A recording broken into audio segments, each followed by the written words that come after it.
가만히 앉아 있으라고 하는데 어떻게 가만히 앉아 있어요? 제 마음을 저도 잘 모르겠어요. 전 이미 다 컸다고 생각해요.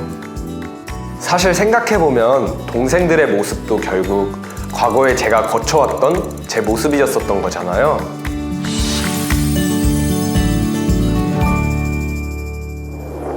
안녕하세요. 서울계원초등학교 6학년 장원준이라고 합니다. 저는 개운중학교 2학년 김예은입니다. 안녕하세요. 저는 승곡중학교 2학년 박성원이라고 합니다. 안녕하세요. 저는 경동고등학교 3학년에 재학 중인 강건이라고 합니다. 아빠가 형편만 들 때 제일 슬퍼요. 친구들하고 다툼이 있거나 시험 준비를 하다가 열심히 했는데 그 점수가 잘 안 나올 때 좀 속상한 것 같아요. 공부를 노력해서 했는데 성적이 많이 좋지 않게 나올 때 속상한 것 같아요. 친구랑 놀 때고요. 선생님한테 칭찬받을 때요. 성우 목소리 듣는 거요. 노력한 거에 비해 성적이 좋을 때 행복한 것 같아요. 저는 게임에 제일 관심이 많아요. 그 운동 쪽하고 외형 쪽으로 좀 꾸미는 거에 관심 있는 것 같아요. 성인 돼서 친구들이랑 놀러 가는 게 지금 제일 큰 관심사인 것 같아요. 형이랑 싸우는데 아빠가 형편만 들어서 슬프고 고민이에요. 고민은 딱히 없는 것 같아요. 요즘은 진로에 대해서 걱정이 가장 많아요. 저는 멘토링 활동 3년차 대학생 진정민입니다. 동생들을 만나기 전에는 진짜 별의별 걱정이 많이 들었던 것 같아요. 아무래도 저도 동생들을 처음 만나다 보니까 요즘 애들이 그렇게 중2병이 심하다는데 내가 얘네들이 내 말을 잘 들어주기는 할까? 내가 얘네랑 잘 친해질 수는 있을까? 되게 걱정도 많이 되고 스스로 마음의 벽도 많이 쌓았던 것 같습니다. 똑같이 걱정은 진짜 많이 될 것 같아요.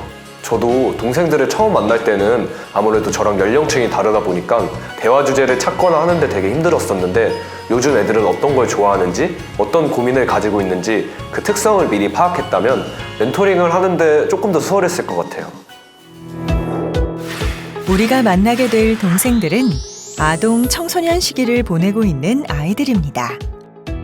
아동 청소년기에는 급격한 신체적 차원의 변화를 기반으로 심리 사고 차원의 변화가 일어나고 사회 문화 차원의 변화를 겪게 됩니다. 우리 동생들이 겪고 있는 성장 과정을 자세히 살펴보도록 할까요? 먼저 1단계는 아동기로 신체적으로 손과 발이 가장 먼저 성장하기 시작하는 시기입니다. 손과 발의 성장으로 인해 움직임이 굉장히 다양해지고 활발해집니다. 신체가 활발해지다 보니 호기심도 많아지는데 그러한 자신의 다양한 생각과 행동들을 인정받고자 하는 욕구도 커집니다. 이때는 부모나 선생님과 같은 어른들에게 보호를 받는 시기이기 때문에 자신에게 어른들이 곧 세계의 전부이며 어른들의 말이 곧 법인 것처럼 받아들입니다.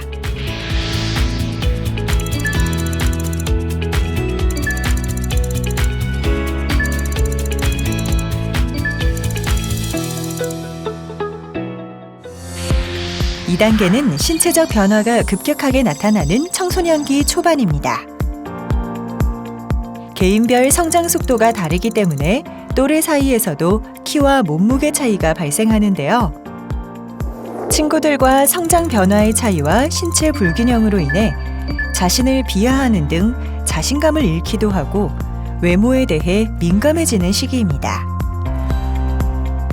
타인에 대한 의식을 하기 시작하고 내가 제일 잘난 것 같기도 혹은 내가 제일 못난 것 같기도 하다는 생각을 하며 사람들이 나만 보고 있는 것 같은 나 중심적인 사고를 갖기도 합니다.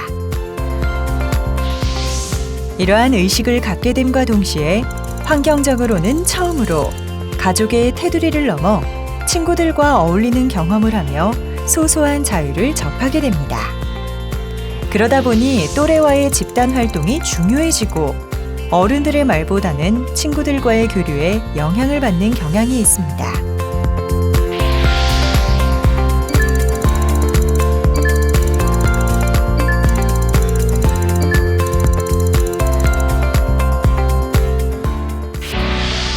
3단계는 2차 성징이 분명해지는 청소년기 후반입니다.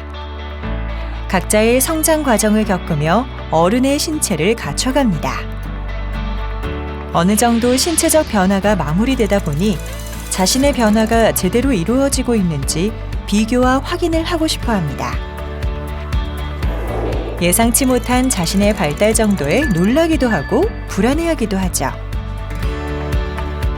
청소년기 초반부터 점점 자신의 세계가 넓어져 후반기에 이르러서는 추상적인 개념들에 대한 실질적 사고가 가능해지고 나만의 독립적인 생각과 행동에 대한 욕구가 커지기도 합니다.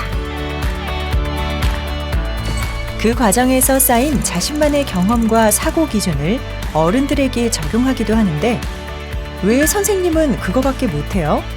어른이면 이래야 하는 거 아니에요? 등의 엄격한 잣대로 불만을 표시하거나 비판을 할 수도 있습니다. 어른들의 입장에서는 너네도 한번 커봐라 할 수도 있겠지만 그들에게는 자신의 이상과 개념을 만들어 나가는 과정이며 늘 보호받던 어른으로부터 독립해 나가고자 하는 그들의 과제이기도 합니다. 이때는 어른에 대한 반발심도 있지만 어른을 모방하기도 하는 모순적인 모습도 보입니다.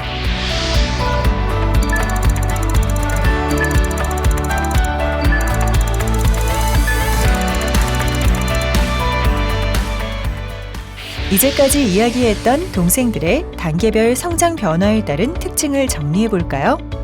신체적 변화로 손, 발의 움직임 증가, 키, 몸무게 차이 발생, 2차 성징 및 성장이 마무리되는 순으로 진행되고 신체에 따른 심리 사고 변화는 호기심과 인정 욕구, 외모에 대한 관심, 불안함 증가, 독립에 대한 욕구 증가 순으로 일어나며 환경 문화 측면에서는 부모님과 선생님이 곧 세계, 타인에 대한 의식과 집단 활동, 반발심과 모방의 혼합 특징 순으로 성장하게 됩니다.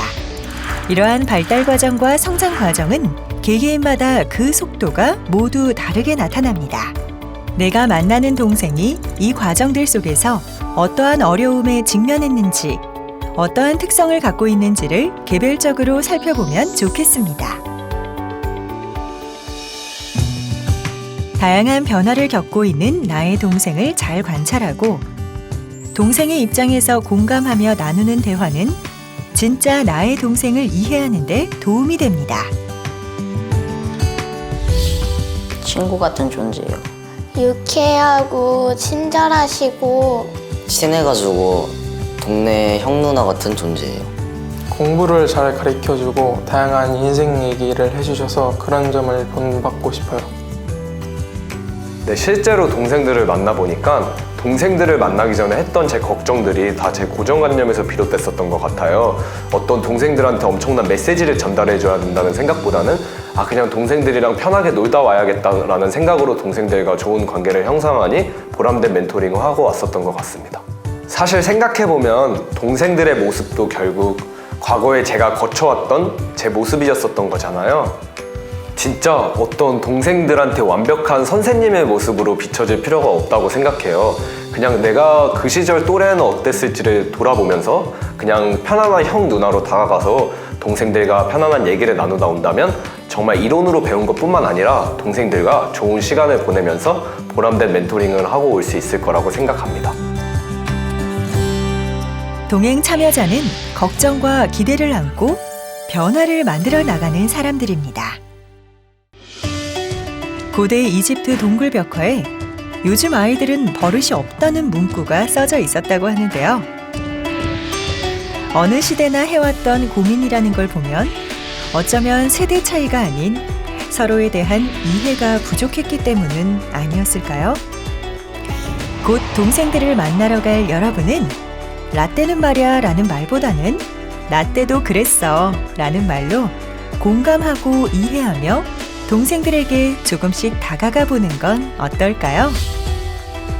다양하고 예측 불가한 동생들과 어떻게 관계를 잘 맺고 소통해 나갈 수 있을지 관계와 소통 편에서 계속 이어집니다.